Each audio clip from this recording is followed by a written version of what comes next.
Здравейте отново! Аз съм Иван и днес ще си разгледаме от какво всъщност са направени смазочните продукти. Масла, греси и антифризи. Защото, за да разберем как работи едно нещо, трябва да знаем и от какво е съставено то. Смазочните продукти, най-общо казано, са смес от две основни неща. Базови масла, ако сте гледали предишно видео, те биват минерални, полусинтетични и синтетични, и добавки, които се наричат още и присадки. Представете си базовото масло като основната съставка, например, да кажем на таратора. Това е млякото. А добавките са краставиците, солта, копъра, орехи по желание. Те придават вкус и аромат и подобряват крайния резултат. Всяка съставка си има своята роля. Базовите масла са основният компонент на едно масло. Те са 70 до 90% от готовото масло, като тук зависи какво е маслото, разбира се. Има няколко вида базови масла. Първо, минерални. Това са най-традиционните масла, добити от суров петрол, чрез процес наречен дестилация. Те са по-евтини, но и с по-ограничени свойства. После синтетични. Те се произвеждат по химичен път и са проектирани да бъдат по-добри от минералните. Имат по-добра устойчивост на високи и ниски температури, по-добра защита от окисление и по-дълъг живот. Полусинтетичните масла пък са смес от минерални и синтетични. Базовите масла се делят на групи според начина на производство и свойствата си. Първа група. Това са най-слабо рафинираните минерални масла. По-ниско качество и повече примеси. Втора група са по-добре рафинирани минерални масла с по-малко примеси и по-добри свойства. Трета група са високо рафинирани минерални масла, почти като синтетичните по характеристики. Четвърта група, или полиалфа-олефините, са напълно синтетични базови масла с отлични свойства. Пета група са специални масла за специфични приложения, като например естери и полиалкилен гликоли. Изборът на базово масло от производителите на масла зависи от това за какво ще се използва смазочния продукт и какви са изискванията за работа.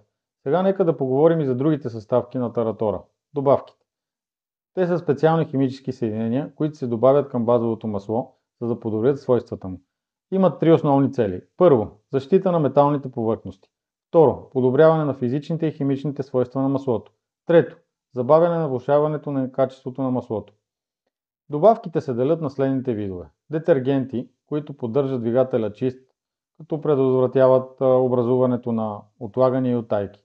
Дисперсанти, които разтварят замърсяванията, като сажди, например, и ги държат маслото, за да бъдат филтрирани от масления филтър. Добавките против износване създават защитен слой върху металните повърхности, за да намалят триенето и износването. Подобрителите на вискозитетния индекс поддържат вискозитета на маслото стабилен при различни температури. Антипенителите, или още наречени инхибитори на пяна, предотвратяват образуването на пяна в маслото. Инхибиторите на корозия пък предпазват двигателя от ръжда и корозия, разбира се. Модификаторите на триенето от своя страна намаляват триенето и подобряват горивната ефективност. Имаме още депресанти на точката на течливост, като те предотвратяват сгъстяването на маслото при ниски температури. Имаме и агенти за набъбване на уплътненията, като те поддържат уплътненията еластични. Антиоксиданти, разбира се, които забавят окисляването на маслото. Освен това, има и добавки за екстремно налягане, които осигуряват допълнителна защита при екстремни натоварвания и други по-тежки условия. Съществуват още добавки, които предотвратяват образуването на петна по металните повърхности. Емулгаторите от своя страна позволяват на маслото да се смесва с вода, където е необходимо, разбира се. Бактериоциди, те пък предотвратяват развитието на бактерии в маслото или дизела, например. Може да звучи странно, но и това се случва. Като заключение може да се каже, че комбинацията от базови масла и добавки определя свойствата на готовия смазочен продукт. Съставките трябва да се подбират внимателно, за да постигат оптимална работа и защита на двигателя, трансмисия и така нататък. Важно е да се използва масло, което е подходящо за дадения автомобил. Надявам се и това видео да ти е било полезно и благодаря за вниманието. Ако искаш да разбереш повече по темата, разгледай в Академията за масла на Bidland.bg.